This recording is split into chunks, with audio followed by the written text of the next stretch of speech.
KGF திரைப்படத்தில் மிரட்டிய நாரா. பிரபல கன்னட நடிகர் தினேஷ் மங்களூர் திடீரென மரணம். அச்சச்சோ என்னாச்சு? இணையதளத்தில் வைரலாகும் செய்தி. வாங்க என்ன தகவல் என்ன செய்தின்னு இந்த வீடியோவில் விரிவாக பார்க்கலாம். அதுக்கு முன்னாடி முதன்முறையாக நம்ம சேனலை ஃபஸ்ட் டைம் பார்க்குறீங்கன்னா சப்ஸ்கிரைப் பண்ணாதவங்களாம் சப்ஸ்கிரைப் பண்ணிக்கோங்க. பெல் பட்டன்ஸ் மூலமிக்கி நம்ம சேனலோட நோட்டிஃபிகேஷனை எனபிள் பண்ணிக்கோங்க. நாங்கள் போடுற வீடியோ எல்லாமே உங்களுக்கு உடனுக்குடனே வந்து சேரும். வாங்க என்ன தகவல் என்ன செய்தின்னு இந்த வீடியோவில் விரிவாக பார்த்து தெரிஞ்சுக்கலாம். பிரபல கன்னட நடிகர் தினேஷ் மங்களூர் கேஜிஎஃப் திரைப்படத்தில் தனது அற்புதமான நடிப்பால் பரவலாகவும் அறியப்பட்டார். கடந்த திங்கட்கிழமை அதிகாலையில் உடுப்பி மாவட்டம் குந்தாபுரம் தனது இல்லத்தில் திடீரென காலமாகியிருந்தார். மூளை பக்கவாதத்திற்கு சிகிச்சை பெற்று வந்த நிலையில் அதிகாலையில் 3:30 மணி அளவில் 55 வயதில் அவர் உயிர் பிரிந்தார்.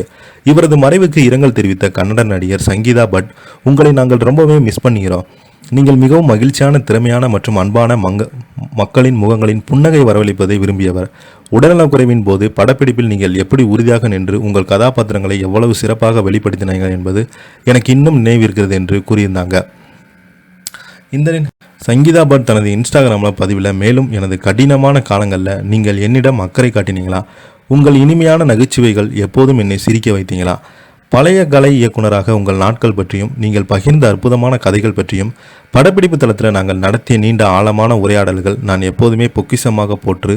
நினைவுகள் மிக விரைவில் மிக தூரம் சென்று விடுங்க என பதிவிட்டிருந்தாங்க.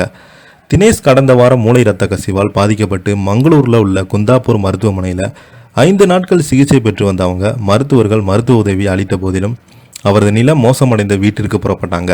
திங்கட்கிழமை அவர் அதிகாலையில் மரணம் அடைந்தார். சந்தனகலவில் கலை இயக்குனராக தனது வாழ்க்கை தொடங்கிய தினேஷ் பின்பு நடிகராக மாறினார். பல ஆண்டுகள் துணை மற்றும் வில்லன் கதாபாத்திரங்களில் அவரது சக்தி வாய்ந்த நடிப்பால் அறியப்பட்டாங்க. கேஜிஎஃப் திரைப்படத்தில் அவரது கதாபாத்திரம் அவருக்கு பரவலான அங்கீகாரத்தை பெற்று தந்தாலும் ரிக்கி ஹரிகா, அல்லா கிரிகா மற்றும் உலிதரா கண்டே போன்ற படங்களில் அவர் பிரபலமடைந்தார். திரையுலக பிரபலங்கள் அவரை மங்களூர் தினேஷ் என்று அழைத்தாங்க. இந்த பெயர் ரசிகரிடையே நிலை பெற்றது.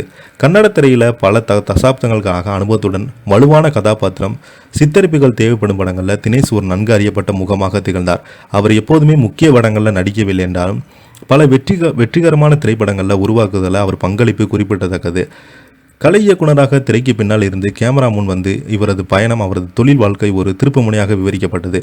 உடுப்பி மாவட்டத்தில் உள்ள குந்தாபுரத்தில் பிறந்த தினேஷ் பெங்களூரில் பல ஆண்டுகளாக தனது திரைப்பட வாழ்க்கையை தொடர்ந்தார். இவருக்கு மனைவி பாரதி மற்றும் 2 மகன்கள் பவன் மற்றும் ஜஜான் உள்ளிருக்காங்க. செவ்வாய்க்கிழமை காலை 8 மணி முதல் பெங்களூர் லவாகரில் உள்ள அவரது இல்லத்தில் அவரது உடல் பொதுமக்கள் அஞ்சலிக்காக வைக்கப்பட்டிருந்தது. குடும்பத்தினருக்கு அறிவித்திருந்தாங்க. அவருடைய உடல் நல்லடக்கம் செய்யப்பட்டது.